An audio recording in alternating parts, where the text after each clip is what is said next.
el guaraní, la actualidad del guaraní, va a ser por ahí, pues a coña tame a mover tame ahí, a esa haisa, de esta, que no va a fijar, voy a llevar,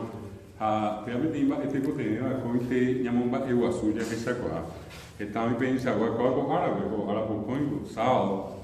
Paraguay, tu sacó ya, un día pues se va a llevar, un embollado, ya que un embollado de jamás, una vez jamás guaraní, está pechajape, o asama después, o hangoiva, o uta veterina, o jamás,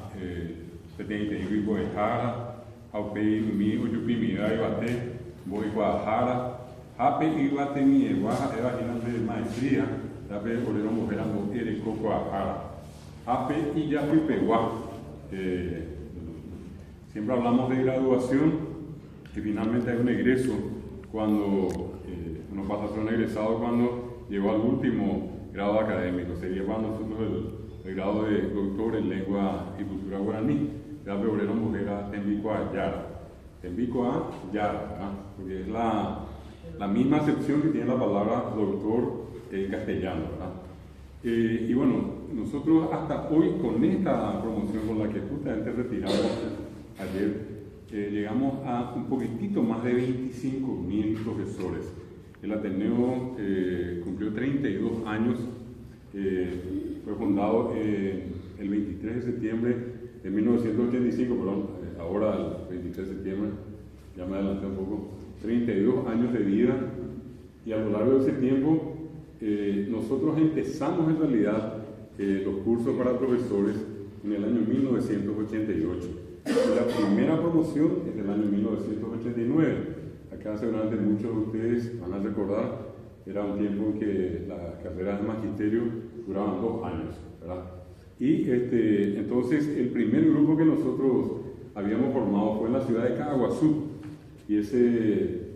a partir de allí nosotros comenzamos a contar, desde el 89 hasta ahora, y si hacen un cálculo más o menos, sin mucho esfuerzo, 25.000 darían un promedio de casi 1.000 profesores por año. En el 92, justamente a instancia del Ateneo, nosotros fuimos, la Convención Nacional Constituyente se instaló prácticamente en los primeros días de enero de 1992, y el 10 de enero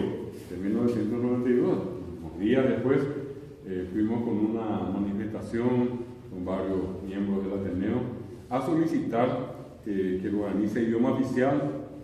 que se incorpore en la enseñanza bilingüe, castellano-guaraní, guaraní-castellano al sistema educativo, así como hoy en día tenemos que todavía está en un proceso de mejoramiento. Y lo tercero que habíamos pedido, que cuando eso nadie ni siquiera pensaba en la necesidad de esa instancia, es lo que es un Ministerio de la Cultura. Hoy tenemos como Secretaría Nacional de Cultura.